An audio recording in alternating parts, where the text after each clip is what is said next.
खास करून महिला मंडळींचं मी आभार मानतो की त्या या कार्यक्रमाला अवतरून उपस्थित झाल्या। कारण या धावपळीच्या जीवनात आपल्याला वेळ नसतो, प्रत्येकाला कुटुंबाच्या व्यस्त कार्यक्रमात आहे।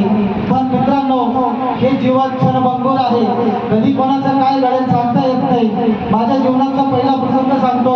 शशिकांत कदम आणि मी गुरुवारी रात्री 12 वाजेपर्यंत आम्ही दोघं गप्पा मारत होतो। तो मालेगावला माझ्या शेजारी राहिला होता।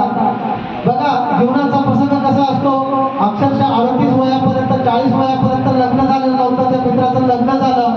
लग्न होऊन 3च महिने झाले। खरंच दुःख वाटतं मला हा कार्यक्रम घेताना। पहिल्या फोनने तो माझा फोन उचलून प्रत्येक कार्यक्रमाला हजर राहणारा माझा मित्र या कार्यक्रमात पहिला टाइम नाहीये, हे सर्वात मोठं माझ्यासाठी दुःख आहे। हा कार्यक्रम करताना सर्वात मोठं दुःख आहे। कारण मित्रांनो, ज्या मित्रासोबत रात्री 12 वाजेपर्यंत गप्पा मारला त्याची मिसेस खाली आली, म्हणजे काका उद्या बोला तुम्ही आता।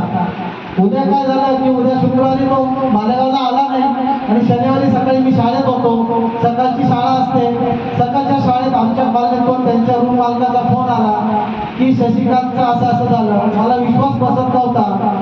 दीपकला फोन केला, दीपककडे त्याला आणलं होतं। दीपकने जेव्हा मला सांगितलं, माझे जे स्टॉप मेंबर आहेत त्यांनी मला डायरेक्ट हिरे सर खाली बसून घ्या तुम्ही, अक्षरशः काही सुचत नव्हतं।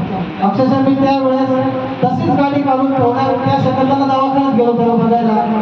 तिथं त्याच्या पत्नीचा आणि त्याच्या आई वडिलांचा त्याच्या कुटुंबाचा आधार होता। बघा मित्रांनो, काय असतं जीवनात केव्हा काय घडेल काही सांगता येत नाही। म्हणजे हे सर्वात जवळचं उदाहरण आहे, त्याच्यामुळे ही लाईफ आपल्याला परत मिळणार नाही।